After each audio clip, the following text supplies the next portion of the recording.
Da. Čia mes filmavome Ventę. Nusilenk Ventę prieš kamerą. Reikia taip nusilenkti.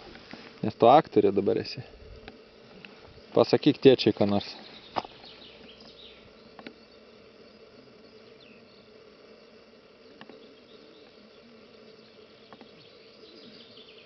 Obova. Pasakysi ką nors tėčiai? Obova. O ką čia reiškia? Ne. Aišku. Tai pamojuok dar tėčiai ir išjungiam tada. Ate, sakyk.